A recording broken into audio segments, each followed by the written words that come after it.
তিন নম্বর জিনিস, আরেকটা জিনিস তোমরা শিখবা, সেটা হলো ফিকির শিখবা। কি শিখবা? ফিকির শিখবা।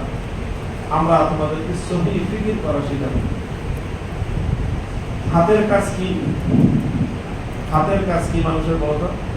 ধরা। হাত দিয়ে যে কোনো জিনিস, এটাই তো হাতের কাজ। হাত দিয়ে কলম ধরবা, হাত দিয়ে কিতাব ধরবা, হাত দিয়ে খাবার ধরবা। হাতের কাজ কি? পায়ের কাজ কি? চলা। এটা চোখের কাজ কি? দেখা। মুখের কাজ কি? কানের কাজ কি? মানুষের দিমাগ এবং মানুষের ব্রেনের কাজ কি? কারণ চোখ আছে কিন্তু দেখে না, তাকে কি বলে? কারণ কান আছে শুনে না, তাকে কি বলে?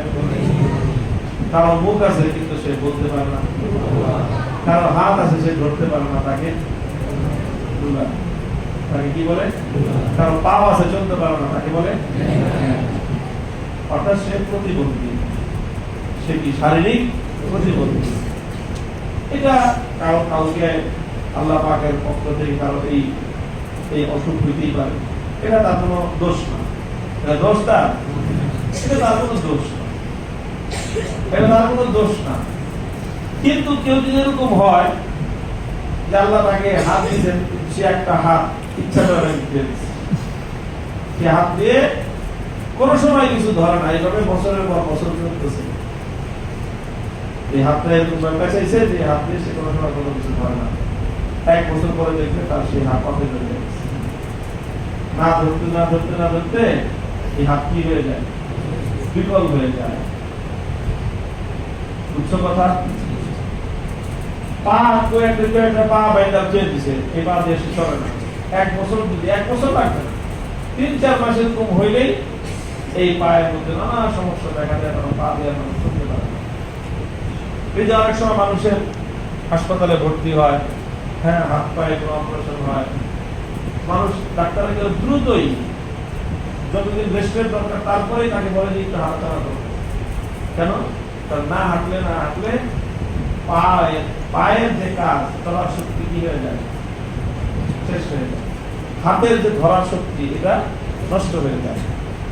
ঠিক এরকম আল্লাহ পাক রব্বুল আলামিন মানুষকে দিমাগ দিয়েছেন, মানুষকে আকল দিয়েছেন। কেন দিয়েছেন? এটা দিয়ে চিন্তা করার জন্য, ফিকির করার জন্য। মানুষ যদি চিন্তা না করে, ফিকির না করে, এইভাবে থাকতে থাকতে এক সময় মানুষের এই চিন্তা শক্তি, আল্লাহর পক্ষ থেকে দেওয়া এই চিন্তা শক্তিটা এটা ভোতা হয়ে যায়, এটা অকার্যকর হয়ে যায়। তখন আর সে মহৎ এবং বড় বড় চিন্তাও সে করতে পারে। তখন তাকে বলা হয় চিন্তা প্রতিবন্ধী। কি বলা হয়? চিন্তার প্রতিবন্ধী। এই চিন্তার প্রতিবন্ধী হওয়া যাবে না, ফিকিরের প্রতিবন্ধী হওয়া যাবে না, বরং প্রত্যেককে ফিকির শিখতে হবে, ভালো ফিকির শিখতে হবে। এই কি ফিকির শিখতে হবে? ভালো ফিকির। ভালো ফিকির কোনটা? ভালো ফিকির হলো দুইটা ফিকির। কয়টা ফিকির? একটা হলো আল্লাহর দ্বীনের ফিকির, আর একটা আল্লাহর নবীর উম্মতের ফিকির। কয়টা ফিকির? আল্লাহর দ্বীনের ফিকির, আল্লাহর নবীর উম্মতের ফিকির। এখন আল্লাহর দ্বীনের কল্যাণ কিভাবে করা যায়, আল্লাহর নবীর উম্মতের ফায়দা কিভাবে পৌঁছানো যায়, সেই চেষ্টায় ফিকির করে নিজেকে সেইভাবে গড়ে তোলা, এটা হলো সহিহ। নিজে কেমনে পয়সা কামাইবা, নিজে কেমনে দুনিয়াতে সুনাম সুখ্যাতি অর্জন করবা, নিজে কিভাবে দুনিয়াতে বড় হবা, সেটার জন্য নিজেকে চেষ্টা ফিকির করে সেইভাবে নিজেকে গড়ার চেষ্টা করা একটা ভালো ফিকির। ভালো ফিকির হলো আল্লাহর দ্বীনের ফায়দা তুমি কিভাবে পৌঁছাইবা, আল্লাহ নবীর উম্মতের ফায়দা তুমি কিভাবে পৌঁছাইবা, সেইভাবে নিজেকে গড়ে তোলা, এটা হলো সহিহ। এটা হলো উত্তম ফিকির। যারা ফিকির করে, ফিকির করতে করতে একটা মানুষ, যারা লেখে, লিখতে লিখতে একটা মানুষ কি হয়? লেখক হয়। সবাই তো তোমরা লেখো, তোমরা সবাই লেখো, হ্যাঁ? কি বলো? আর লিখতে তো সবাই পারে, একটু লিখতে তো সবাই পারে না। কলম দিয়ে বাংলা, আরবি, ইংলিশ, উর্দু কিছু না কিছু সবাই লিখতে পারে।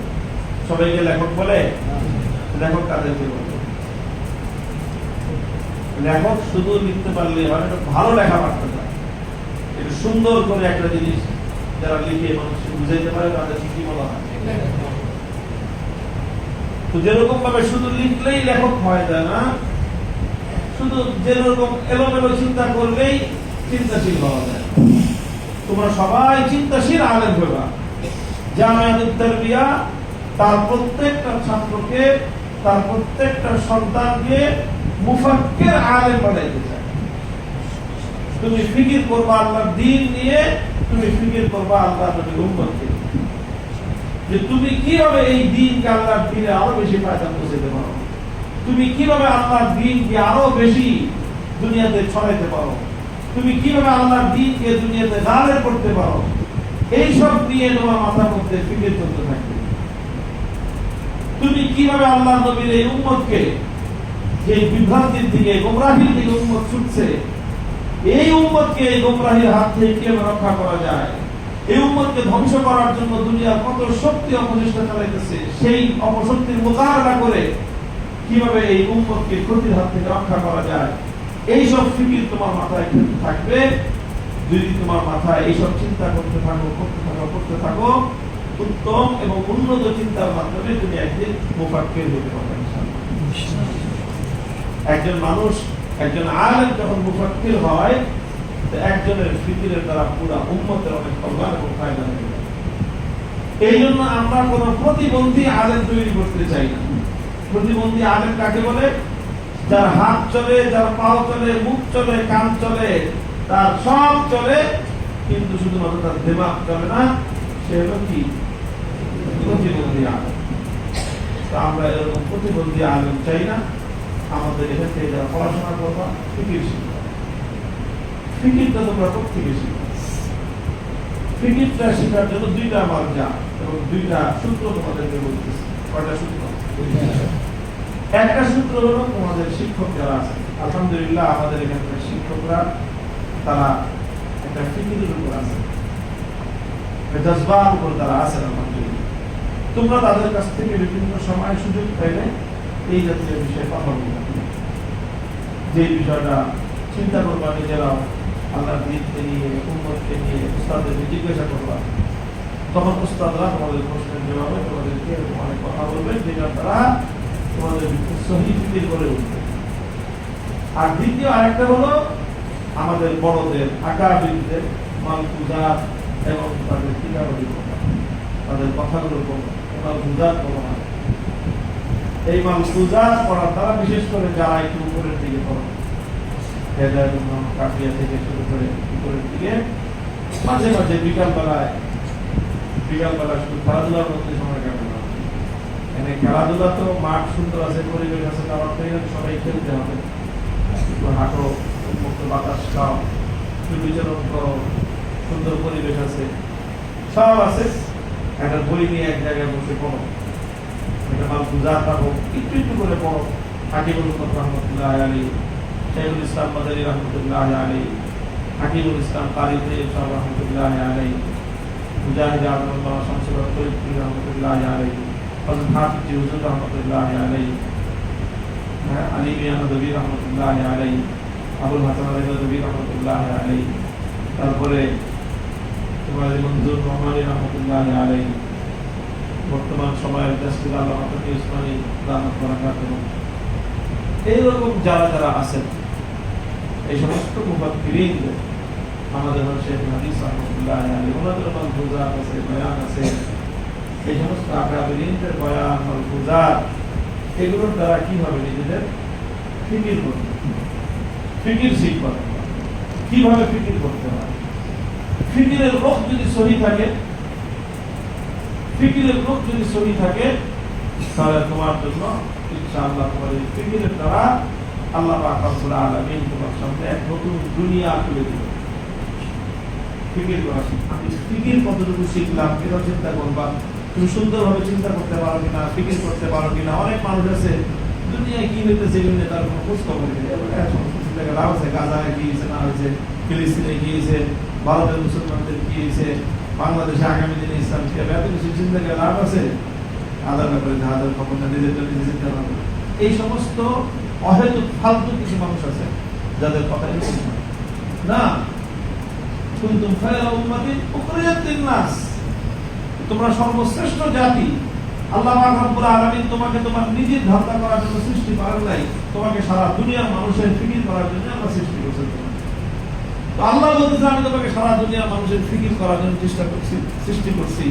আর তুমি মনে করতেছো যে তোমার ফিলিস্তিনের মুসলমানদেরকে নিয়ে চিন্তা করার দায়িত্ব তোমার নাই। তুমি মনে করতেছো ভারতের মুসলমানদেরকে নিয়ে ফিকির করার দায়িত্ব তোমার নাই। তুমি মনে করতেছো বাংলাদেশের মানুষের এবং ইসলামের বিষয় নিয়ে ফিকির করার দায়িত্ব তোমার নাই। না, তুমি তোমার মতো করে ফিকির করো। তুমি ছোট মানুষ ছোট করে ফিকির করো। তুমি ছোট মানুষ আসলে তুমি ছোট করে ফিকির করতে পারো, তুমি বড় হলে তুমি বড় করে ফিকির করতে পারবা। আর তুমি ছোট মানুষ ছোট করে যদি ফিকির করো না, তো বড় হলে বুঝে হয়ে যাবে তুমি ফিকির করতে পারবা। মানুষ একদিনে বড় লেখক হয় না। একদিনে বড় লেখক হয় ছাত্র সময় থেকে একটু লিখতে আজকে ছোটরা যারা একটু করে লেখে, তারাই দেখা যাবে 10 বছর পরে বড় লেখক হয়ে যাবে। আজকে তুমি ছোট করে ফিকির করা শুরু করো, কিভাবে কল্যাণ করা যায়, কিভাবে ভালো করা যায়, ভালো চিন্তা কিভাবে করা যায়। তুমি এখন থেকে তুমি ভালো চিন্তা শুরু করো, তখন দেখবে এক সময় তোমার মাথা থেকে আল্লাহ পাক রব্বুল আলামিন পুরা উম্মতের জন্য কল্যাণকর ফিকির বের করে আনবে। আল্লাহ পাক রব্বুল আলামিন আমাদের সকলকে তৌফিক দান করুন, কবুল করেন। আমি যে কথাগুলো বললাম আমি আশা করি ছোটরাও আমার কথাগুলো বুঝতে পারছে। আমি খুব সহজভাবে কথাগুলি বলার চেষ্টা করেছি।